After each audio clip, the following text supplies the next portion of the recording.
এখন একটাই কথা যে বোধহয় সব মানুষই বলতে চেয়েছে যারা তদন্ত করতে চাইছে যে শাহজাহান তোমার বাড়ি যাব, শাহজাহান তোমার বাড়ি চুরির কি পাবো। সেটা পুলিশ প্রশাসনের কাজ। তাদের যদি কোনো দিক থেকে ব্যর্থতা থাকে বা গাফিলতি থাকে বা ভুল থাকে, সেই ত্রুটিগুলোকে কাটিয়ে আমাদের রাজ্যের মঙ্গলের জন্য, ভারতবর্ষের সর্বত্র আমাদের রাজ্যের সম্পর্কে যে দুর্নাম ছড়াচ্ছে বিভিন্ন উদাহরণে, সেগুলো প্রতিহত যত তাড়াতাড়ি আমাদের রাজ্য সরকার করবার চেষ্টা করতে পারে ততই মঙ্গল। কিন্তু সেই দিক থেকে যা যা ঘটনা ঘটছে এবং কোর্ট থেকেও আমরা যা জানতে পারছি মিডিয়া মারফত, তা দুর্ভাগ্যজনক। নিরপেক্ষ প্রশাসনের অপেক্ষায় পশ্চিমবঙ্গের মানুষ রয়েছে।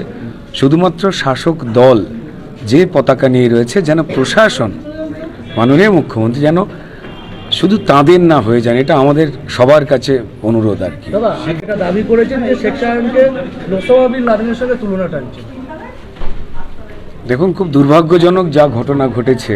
আইন মেনে যে তদন্ত, সেই তদন্ত করতে গিয়ে আক্রান্ত হতে হয়েছে সাংবাদিক, জওয়ান এবং অবশ্যই ইডি আধিকারিক। তারা রক্তাক্ত হয়েছেন। এতে কখনোই অভিপ্রেত নয়। এবং যতক্ষণ ধরে ঘটনা চলেছে, প্রশাসনিক তরফে আমাদের রাজ্যের তারা মুখে কুলু পেটেছিলেন, যা অত্যন্ত ভয়ঙ্কর ইঙ্গিত দেয় আমাদের দেশের সার্বভৌমত্বের, যেখানে এটা রোহিঙ্গাদের অনুপ্রবেশেরও একটা ব্যাপার ছিল। তো যাই হোক, আমাদের যারা আদালতে যারা সম্মানীয় বিচারপতি রয়েছেন, তারা নিরপেক্ষভাবে সংবেদনশীলতার সঙ্গে সত্যের পক্ষে তারা লড়াই করছেন।